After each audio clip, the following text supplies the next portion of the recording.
Perkenalkan, saya Monica Rosiana, SE MSI, dosen program studi D3 Administrasi Bisnis, Fakultas Ekonomi dan Bisnis Universitas Jenderal Sudirman. Pada kesempatan ini, saya akan memaparkan PDD UKT-PT Pernyataan Diri Dosen Unjuk Kerja Tridharma Perguruan Tinggi pada bidang pengajaran. Saya akan menjelaskan mengenai salah satu mata kuliah yang saya ampu, yaitu Manajemen Pemasaran 2. Penjelasan yang akan disampaikan meliputi 1. Deskripsi mata kuliah. 2. Capaian pembelajaran mata kuliah atau CPMK. 3. Materi pembelajaran. 4. Sistem pembelajaran. 5. Bentuk dan metode pembelajaran. 6. Media dan sumber belajar. 7. Kemampuan akhir tiap tahapan belajar atau sub CPMK. Untuk penjelasan lebih lengkapnya, 1. Deskripsi mata kuliah. Mata kuliah ini merupakan mata kuliah wajib dengan kode mata kuliah EDK 002B yang diberikan di semester ganjil dengan bobot 3 SKS. Mata kuliah ini memberikan pemahaman konseptual dan empiris tentang konsep pemasaran yang dimulai dari faktor lingkungan pemasaran, segmentasi pasar, dan bauran pemasaran. Topik inti yang dibahas ada 3, yaitu berbagai strategi mengelola produk, saluran pemasaran, dan komunikasi pemasaran sebagai usaha pemasaran. Untuk topik yang pertama, strategi mengelola produk, meliputi siklus hidup produk, lini, kemasan, dan merek. Untuk topik yang kedua, strategi mengelola saluran pemasaran, mulai dari eceran, pedagang besar, dan logistik pasar. Untuk topik yang ketiga, strategi komunikasi pemasaran, meliputi iklan, promosi penjualan, humas, dan mengelola wiraniaga. Ketiga strategi ini akan menjadi acuan bagi perusahaan untuk dapat meningkatkan kinerja pemasarannya. Yang kedua, capaian pembelajaran mata kuliah atau CPMK. CPMK pada mata kuliah ini ada 4. Yang pertama, menunjukkan kemampuan menyelesaikan tugas baik individu maupun kelompok dengan menjunjung tinggi nilai etika akademis. Yang kedua, menguasai konsep dan prinsip-prinsip dasar manajemen pemasaran yang beretika dan bertanggung jawab sosial dalam mengelola bisnis lokal dan global. Yang ketiga, mampu menunjukkan kemampuan mendiagnosis, mengidentifikasi dan menganalisis permasalahan pemasaran yang berkaitan dengan fenomena pemasaran di level organisasi dan perusahaan. Yang keempat, mampu menunjukkan kemampuan memecahkan permasalahan aktual berhubungan dengan penentuan strategi pemasaran pada level organisasi dan perusahaan. Yang ketiga, materi pembelajaran. Pada mata kuliah ini ada 16 pertemuan, di mana pertemuan 1-7 dan 9-15 digunakan untuk materi, pertemuan 8 ujian tengah semester, dan pertemuan 16 ujian akhir semester. Berikut detail lengkapnya untuk materi di tiap pertemuan. 1. Segmenting, targeting, dan positioning. Pertemuan kedua, produk dan bauran produk, mengelola strategi siklus hidup. Ketiga, mengelola bisnis jasa dan jasa pendukung produk. 4. Merancang strategi dan penetapan harga. 5. Mengelola saluran pemasaran. 6. Mengelola lini produk, merek, dan kemasan. 7. Mengelola usaha eceran, pedagang besar, dan logistik pasar. 8. Merancang dan mengelola komunikasi pemasaran terintegrasi. 9. Iklan, promosi penjualan, dan hubungan masyarakat. 10. Pemasaran langsung dan interaktif, berita dari mulut ke mulut, dan penjualan personil. 11. Mengelola wiraniaga atau armada penjualan.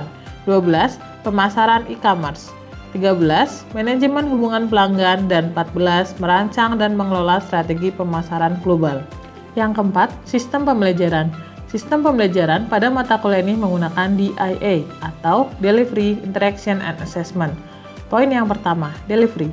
Delivery berkaitan dengan penyampaian materi pembelajaran agar dapat dipahami mahasiswa dengan baik.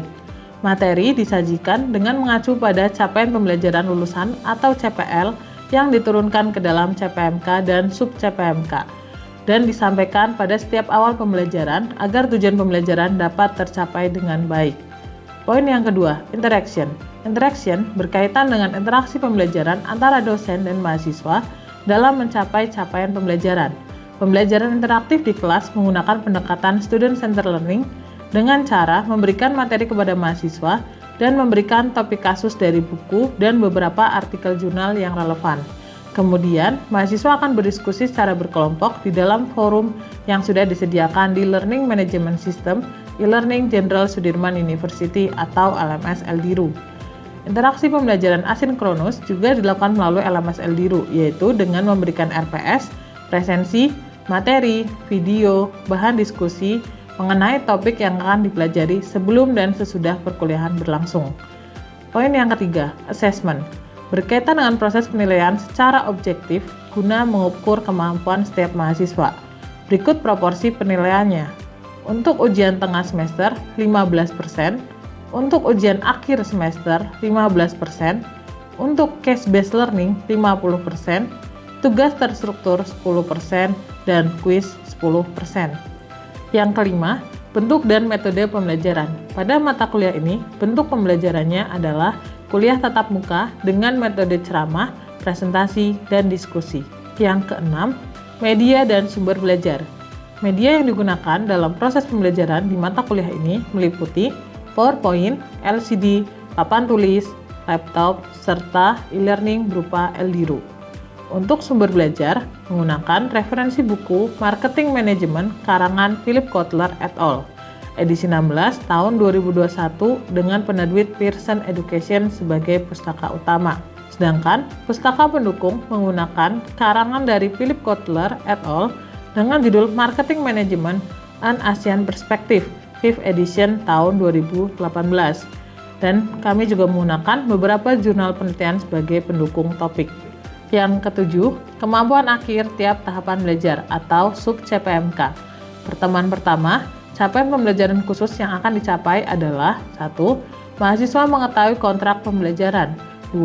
Mahasiswa mampu memahami dan menjelaskan konsep dasar manajemen pemasaran, segmenting, targeting, dan positioning, dan isu-isu yang berkaitan dengan perkembangan terkini. Pertemuan kedua, mahasiswa mampu memahami produk dan bauran produk, serta dapat menjelaskan cara mengelola strategi siklus hidup produk. Pertemuan ketiga, mahasiswa mampu memahami cara mengelola bisnis jasa dan jasa pendukung produk. Pertemuan keempat, mahasiswa mampu menjelaskan bagaimana cara merancang strategi dan penetapan harga. Pertemuan kelima, mahasiswa mampu menjelaskan cara mengelola saluran pemasaran. Pertemuan keenam, mahasiswa mampu menjelaskan cara mengelola lini produk, merek, dan kemasan. Pertemuan ketujuh, mahasiswa mampu menjelaskan cara mengelola usaha eceran, pedagang besar, dan logistik pasar. Pertemuan 8, ujian tengah semester atau UTS. Pertemuan 9, mahasiswa mampu merancang dan mengelola komunikasi pemasaran terintegrasi. Pertemuan 10, mahasiswa mampu menjelaskan dan menganalisis strategi iklan, promosi penjualan, dan hubungan masyarakat. Pertemuan 11, mahasiswa mampu menjelaskan pemasaran langsung dan interaktif, berita dari mulut ke mulut, dan penjualan personil. 12, mahasiswa mampu menjelaskan cara mengelola wiraniaga atau armada penjualan. Pertemuan 13, mahasiswa mampu menjelaskan proses pemasaran e-commerce. Pertemuan 14, mahasiswa mampu menjelaskan dan menganalisis konsep manajemen hubungan pelanggan. Pertemuan 15, mahasiswa mampu menjelaskan proses merancang dan mengelola strategi pemasaran global. Pada pertemuan 16, ujian akhir semester atau UAS. Berikut cuplikan proses pembelajaran dari mata kuliah Manajemen Pemasaran 2 dengan topik mengelola lini produk, merek, dan kemasan. Oke, selamat pagi semuanya. Oke, masih semangat? Masih apa semangat? Oke. Ya, jadi hari ini kita akan masuk ke materi baru tentang manajemen pemasaran yang judulnya adalah mengelola lini produk, kemasan, dan merek. Oke, sebelum kita mulai, agar acara hari ini bisa berjalan dengan lancar, marilah kita berdoa menurut agama dan kepercayaan masing-masing. Berdoa, mulai.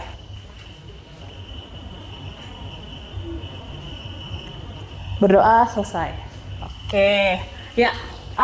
Teman-teman kabarnya gimana? Sehat? Ada yang belum sarapan? Oh, banyak. Oke. Ya nggak apa-apa. Nanti habis kelas kita sarapan tapi sendiri-sendiri. Oke? Ya. Nah, minggu kemarin kita belajar tentang apa coba? Ada yang ingat nggak? Ya, perdagangan internasional. Nah, terus untuk yang kemarin, sebelumnya adalah Grand Rules. Jadi saya mengingatkan lagi, di kelas ini harus apa? Aktif. Habis itu sebelum aktif adalah teman-teman harus fokus. Kenapa harus fokus? Biar materinya masuk, betul. Terus ada harus apa nih? Willingness to try. Apa artinya? Ya, berani untuk mencoba. Oke, salah boleh nggak? Boleh. Dapat nilai nggak? Oh, dapat. Oke, dan juga harus respect. Respect itu apa? Menghargai, menghormati temennya. Misalkan kalau ada yang lagi ngomong, kalian diam. Oke, tapi kalau saya ngomong kalian juga harus nimpalin. Oke, jadi nggak satu arah. Oke, seperti biasa nanti teman-teman yang aktif akan menambah poin di nilai keaktifan gitu. Jadi nanti setelah selesai kelas, bagi yang merasa aktif nanti bisa maju ke depan untuk setor NIM seperti biasa. Oke, pertemuan yang kemarin adalah tentang strategi harga. Jadi pengembangan strategi harga itu penting nggak? Penting. Harga itu penting karena apa? Untuk mendapat keuntungan. Ada lagi? Apa? Faktor jual beli. Ada lagi? Harga itu apa? Memikat konsumen. Oke, kalau harganya mahal kita beli nggak? Nggak. Harganya murah kita beli nggak? Oke. Tapi kalau harganya murah, biasanya harganya tinggi nih. Misalkan Starbucks harganya 40-an kan ya. Terus tiba-tiba harganya dijual 10.000. Kayak waktu itu ada versi kecilnya, versi kaleng. Kalian beli nggak? Oh, tetap beli. Kenapa? Karena murah ya. Oke, berarti hukum ekonominya jalan. Oke. Nah, next lagi ada faktor-faktor yang mempengaruhi harga. Itu ada internal dan eksternal. Internal berarti dari dalam. Dari gambar ini, mana yang dari dalam? Oke, cost and expenses berarti biaya dan pengeluaran. Ada lagi? Supply and demand dari mana? Inter atau ekster? Eksternal, karena ini penawaran dan permintaan. Consumer perception dari luar. Competition? Government regulation? Luar. Technological trend? Oke, eksternal. Ya. Nah, ada 3 pendekatan dasar dalam penentuan harga. Pertama, kalau kita nentuin harga itu lihat siapa? Pasar. Oke. Misalnya kemarin kita udah bahas tentang, misalnya kita mau jual baju nih ke mahasiswa, berarti harganya sekitaran berapa? 90.000. Kemahalan nggak? Oke. 50.000 laku nggak? Laku. Oke. Terus kita melihat juga dari pasar pesaing. Ini harusnya perusahaan. Dari perusahaan itu berarti dari HPP-nya, berarti dari biaya produksinya. Terus dari pelanggan dan juga dari pesaing gitu. Jadi 3 ini harus kita penuhi. Oke. Mungkin ada pertanyaan dulu untuk materi pertemuan kemarin? Enggak ya? Ya cukup. Jadi kita masuk ke materi hari ini tentang mengelola unit produk, merek dan kemasan. Next lagi, untuk capaian pembelajaran mata kuliah atau CPMK hari ini. Apa sih yang mau kita capai? Jadi teman-teman nanti diharapkan selesai kuliah bisa paham tentang pengertian fungsi dan proses merek. Terus ada pengertian tujuan syarat kemasan yang baik, dan terakhir gimana sih caranya merancang kemasan yang baik. Gitu tuh goal dari kita hari ini. Oke, next lagi. Oke. Sebelumnya bangun dulu deh teman-teman. Bangun dulu. Kita bangun dulu. Biar nggak ngantuk. Oke, boleh peregangan dulu. Ya, udah. Ya, oke. Udah ya. Oke, saya mau games dulu sebentar sebelum nanti kita masuk ke materi yang benar-benar inti. Jadi nanti yang salah maju ke depan. Oke, fokus makanya. Oke, sebentar. Kalian tahu games ucapan selamat, tepuk selamat, tahu nggak? Nah, oke. Jadi kalau saya bilang selamat pagi, tepuknya 1 kali. Coba, selamat pagi. Selamat siang. Oke, selamat malam. Nah, kalau malam kita nggak boleh tepuk, nggak boleh berisik. Ya, jadi malam itu kita nggak tepuk. Oke, ulangin. Selamat pagi. Selamat siang. Selamat malam. Iya, mau ngapain mas? Oke. Ya, oke. Saya ulangin pagi. Salah semua. Jadi kalau ada selamatnya nggak usah tepuk. Kita akan ambil 3 orang untuk maju ke depan. Fokus. Paham nggak sama instruksinya? Oke, selamat pagi. Selamat malam. Iya, siapa itu? Ayo maju ke depan. Ayo maju ke depan dulu. Tadi yang salah siapa? Ayo, nggak apa-apa. Ayo, berapa orang nih? Ayo, yang salah maju ke depan. Satu, ada lagi? Mbak ya? Oke, ada lagi nggak? Nggak ya? Oke, kita satu orang lagi biar 3. Yuk, kalian sambil ngeliatin teman-temannya ya. Kamu sebelah kiri, kamu sebelah kanan. Selamat pagi, siang. Nah, tuh berapa orang? Oke, maju coba yang tadi salah. Ayo. Nah, secara kesimpulan, merek itu penting nggak? Oke, merek itu apa coba? Ada yang bisa? Ya, mbaknya. Oke, tanda pengenal. Yang belakang. Identitas. Oke, kanan? Ada? Apa? Merek adalah? Sama, identitas. Oke, mbaknya? Sebagai pembeda antara kedua dasar dengan dua dasar. Betul, sebagai pembeda ya, ciri khas. Oke, betul, teman-teman udah paham. Merek adalah pembeda. Unsur merek itu nggak cuma, tadi kan berarti unsurnya apa tuh? Gambar. Ternyata nggak cuma gambar, bisa kata, huruf, atau warna, logo, label, atau gabungannya. Dan kadang di beberapa negara itu malah bau atau bau itu juga termasuk ini olfaktori, itu dianggap sebagai merek gitu. Misal, yang kalian udah paham nih, oh ini baunya, oh berarti produk ini bau apa? Indomie udah tahu. Oke. Terus bau apa lagi? Apa? Roti O. Oke, kalau di mall, oh ini bau kopi roti O nih. Apa lagi? Apa? Terasi.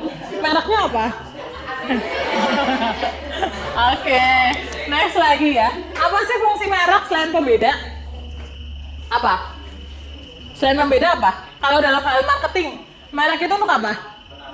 Menarik pelanggan. Kalian lebih prefer ke merek yang barang yang bermerek atau barang yang nggak bermerek? Kenapa? Gengsi. Oke, padahal kelihatan nggak sih kalau kita pakai baju bermerek sama nggak? Kelihatan. Tergantung yang pakai kali ya.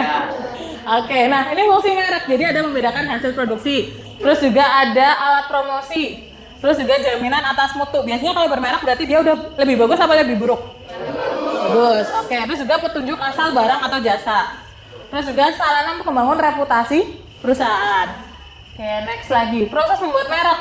Nah, sekarang ini dalam pembuatan merek itu pertama itu kita mengajukan dulu secara online karena sekarang serba digital. Kenapa merek harus kita ajukan? Ada yang bisa resen mungkin? Oke, mbaknya. Biar nggak sama-sama. Sebentar. Oke, kenapa merek harus kita ajukan? Biar nggak sama yang lain. Terus kalau misal ada duplikasi atau ada yang sama, bisa kita laporkan. Oke, boleh. Yang lain? Ada? Ada yang lain? Oke, jadi intinya sama ya. Biar nggak mudah diduplikasi. Oke. Nah, karena kalau misalnya merek kita diduplikasi, kita yang rugi atau orang lain yang rugi? Kita yang rugi, gitu.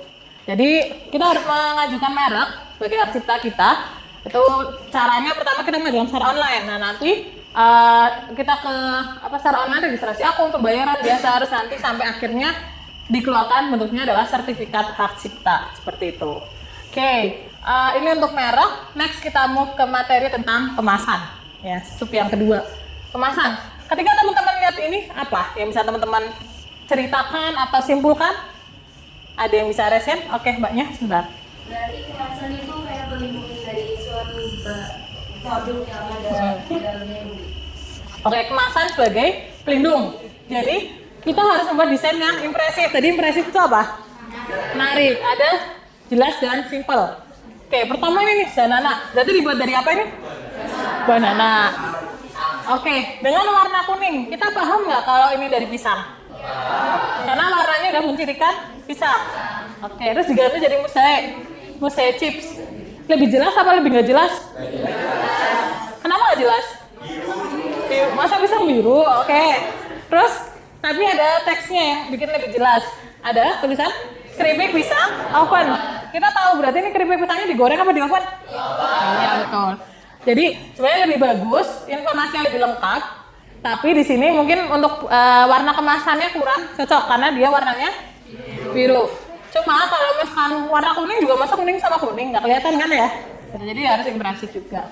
Next lagi, Tropicana. Jadi seperti ini. Ini gagal nggak? Ini adalah kegagalan desain baru karena iya nggak jelas di sini ya. Gambar bagusan yang pertama atau yang kedua? Ada gambar jeruk, kita tahu nih kalau kayak gini kelihatannya apa? Apa ini? Ini nanas. Orang semangka. Mangga. Dari mana ya mangga? Oh, ininya ya setengahnya. Oke, jadi baiknya adalah menggunakan yang kiri karena lebih jelas. Oh, ini berarti dari jeruk gitu. Lagi. Tahu nggak? Itu apa sih buat Iya, Pak. Buat pempelan, betul. Nah, ini gagal karena kenapa? Produk cairan ini kan pembersih nih, tapi ini kayak minuman, takutnya ke minum. Tapi kalau warna ungu kayak apa? Minuman apa? Blackcurrant ya? Anggur. Terus kalau merah kayak minuman apa? Iya. Oke, jadi gagal karena seperti itu. Padahal ini memudahkan konsumen nggak kalau menuang? Memudahkan, tapi karena bikin persepsi ganda gitu. Ini kayak minuman dari Jawa, apalagi kalau pas puasa, ya nggak? Kelihatannya seger-seger banget, padahal ini adalah cairan pembersih. Lagi, yang kedua adalah harus jujur. Gambar seperti ini, lihat ini di zoom, isinya banyak nggak? Tapi ternyata nggak. Jadi kalau kita membuat kemasan produk itu kita harus jujur. Kita nggak boleh membohongi konsumen, karena nantinya kalau misalkan teman-teman membohongi, konsumen akan beli lagi nggak? Nah, contoh lain, misalkan Indomie ada gambar apanya? Telur ayam. Di dalamnya ada nggak? Kalian ketipu nggak? Ketipu. Tetap beli nggak? Kenapa? Murah, enak gitu. Jadi sebenarnya etis nggak sih kayak gitu? Nggak tahu atau nggak? Rasa ayam, gambarnya ayam. Oh ya, padahal nggak ada ayamnya. Oke. Jadi sebaiknya adalah buat kemasan yang jujur gitu. Tapi mungkin dari pihak Indomie itu menyatakan kenapa gambarnya seperti itu adalah bentuk saran penyajiannya. Oke, bisa pakai topping telur, pakai topping ayam gitu. Cuma mungkin pada saat digambar mereka bohongi gitu, karena pikiran orang mungkin dalamnya udah ada ayamnya atau telurnya, tapi kan nggak mungkin kan ya masa di kemasan ada ini. Seperti ini juga digambar isinya banyak ya, tapi setelah dibuka isinya sedikit gitu. Nah, next lagi kita boleh ATM. Apa itu? Amati, tiru, dan modifikasi. Oke. Tahu Indomie dan mie sedap mirip nggak? Boleh nggak seperti itu? Boleh. Asalkan harus berbeda. Dan kita mungkin kita boleh punya moto best follower. Karena Indomie ini udah terkenal, kita bisa membuat yang sama gitu. Mirip kan ya sekilas ya? Nah, seperti itu boleh ATM.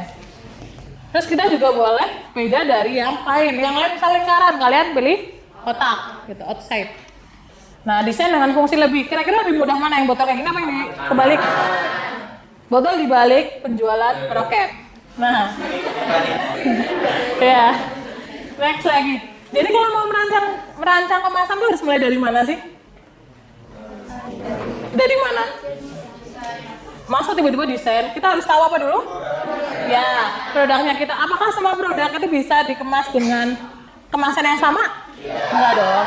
Oke, jadi urutannya adalah kita mengenali produk dulu. Terus habis itu kita mencari kemasan yang ada di pasar. Karena mungkin kalau kita buat sendiri akan mahal, susah, lama gitu kan. Terus merancang konsep dan desain, membuat sampel, menguji. Kalau ujinya sampai berapa? Sampai banyak. Langsung beli banyak kemasannya atau cukup satu atau dua? Satu atau dua dulu, atau mungkin kurang dari 10 lah ya. Nanti terus habis itu mengujinya sendiri atau orang lain? Ya, coba dikirimkan ke orang lain dan nanti biar orang lain yang menilai. Karena kalau kita sendiri yang mendesain atau kita yang ini pasti bilangnya apa? Bagus. Padahal belum tentu bagus. Nah, terus terakhir ada kalau kita udah teruji, berarti kita bisa mencetak dan mewujudkan desain kemasan. Dan terakhir kalau misalnya memang masih dirasa kurang baik, kita bisa mendesain ulang. Oke, mungkin itu untuk materi hari ini. Ada yang bisa kasih kesimpulan mungkin dari sebelah kanan? Kesimpulan. Apa yang teman-teman udah dapatkan dari pertemuan hari ini? Ayo. Jadi dari tadi kemasan, arti kemasan apa sih? Terus fungsinya, tujuannya, terus merek boleh? Ada yang bisa atau di sebelah kanan? Ada? Ada nggak? Oke, mau ditunjuk atau kalian majukan sendiri? Oke, enggak, itu ada. Ya. Jadi kesimpulannya itu tadi kan bahas merek itu label atau logo dari sebuah produk, dan kemasan itu sesuatu yang melindungi, terus membuat orang tertarik juga, dan tujuannya tentu aja buat menambah minat konsumen Untuk membeli ya. untuk membeli sebuah produknya, dilihat dari merek dan kemasannya menarik atau tidak, higienis atau tidak gitu Bu. Oke, boleh. Tepuk tangan dulu untuk Mbak siapa? Oh ya, oke. Ya, sebelah kiri ada yang mau menyampaikan? Oke, silakan. Untuk pembelajaran hari ini kan ada dua, yang pertama merek, yang kedua kemasan. Kalau merek itu sebagai identitas dan pembeda antara satu usaha dengan usaha yang lainnya. Kalau kemasan itu sebagai wadah yang berfungsi sebagai pelindung dan untuk pemasarannya, kalau semakin menarik kemasan akan semakin tinggi nilai jual produknya. Oke. Dan minat konsumen untuk membeli juga semakin Minat konsumennya semakin tinggi. semakin tinggi ya. Oke, cukup. Ada lagi sebelahnya tadi mau coba? Satu lagi boleh? Oke, jadi dari pemaparan materi kali ini itu kan tentang produk, di mana produk itu harus punya merek dan juga kemasan yang unik dan jadi personal branding si suatu produk itu. Di mana nanti merek dan kemasan itu punya faktor-faktor yang harus dipertimbangkan lagi untuk meningkatkan kualitas produk dan juga daya tarik konsumen. Udah sih segitu. Oke, ya cukup. Oke, tepuk tangan untuk dua teman kita tadi. Oke, ya. Untuk materi hari ini benar. Jadi tadi merek dan kemasan penting nggak untuk pemasaran? Penting, karena bisa meningkatkan minat beli. Dan nanti minat beli akhirnya ke penjualan. Kita diuntungkan kan ya, dan dari konsumen bisa merasa apa? Puas. Ketika udah puas mereka akan beli lagi atau loyal ya, dan kita diuntungkan lagi gitu. Jadi ketika kita merancang sebuah produk, kita harus merancang dengan benar gitu. Kita mulai dulu tadi tahap pertamanya adalah mengenali produk dulu gitu. Terus jangan lupa melakukan uji coba gitu. Dan kalau sudah nanti baru evaluasi apakah kemasannya ini udah baik atau belum gitu. Oke, mungkin ada pertanyaan dulu dari teman-teman di sini. Ada? Cukup bisa dimengerti ya? Oke, next lagi. Jadi minggu depan itu kita udah pertemuan ke-7. Habis itu kita apa? OTS. Udah siap belum? Belum. Oke. Apa?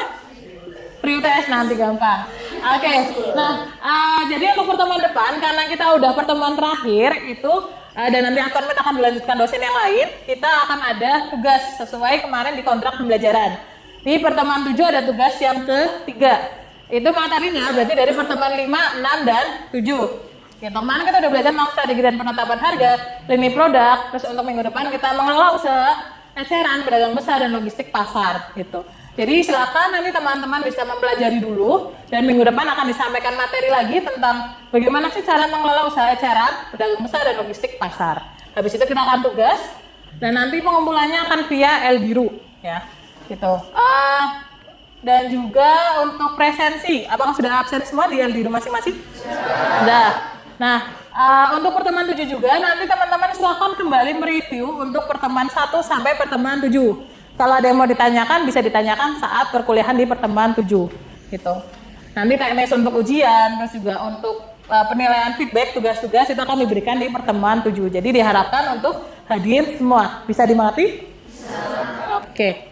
Jadi sekian untuk kuliah hari ini. Terima kasih atas partisipasi teman-teman semua. Semoga materinya bisa bermanfaat dan nantinya ketika teman-teman membuat sebuah produk, teman-teman paham nih gimana sih caranya membuat kemasan yang menarik. Gitu. Jangan lupa untuk tugasnya disiapkan, minggu depan kita akan tugas.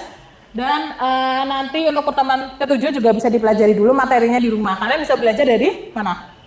Buku ya, buku kalian udah punya, terus juga dari mungkin materi-materi yang ada di Google itu kalian bisa pelajari dulu seperti itu. Dan untuk materi nanti bisa diakses di El Biru masing-masing, sudah saya share seperti itu. Mungkin seperti itu saja untuk hari ini, karena tidak ada pertanyaan saya tutup. Terima kasih, selamat menjalankan aktivitas kembali buat teman-teman. Selamat pagi semuanya, terima kasih. Tepuk tangan dulu untuk teman-teman semua. Oke, terima kasih. Demikian deskripsi singkat serta cuplikan proses pembelajaran dari mata kuliah Manajemen Pemasaran 2 yang saya ampu. Semoga dapat memberikan gambaran mengenai kinerja pengajaran yang telah saya lakukan di program studi D3 Administrasi Bisnis Fakultas Ekonomi dan Bisnis Universitas Jenderal Sudirman. Saya mengucapkan terima kasih kepada seluruh tim penilai, tim panitia sertifikasi dosen tahun 2023, juga kepada Fakultas Ekonomi dan Bisnis Universitas Jenderal Sudirman, rekan sejawat dosen, dan rekan mahasiswa. Demikian yang dapat saya sampaikan. Apabila ada kekurangan, saya mohon maaf yang sebesar-besarnya. Terima kasih, selamat pagi.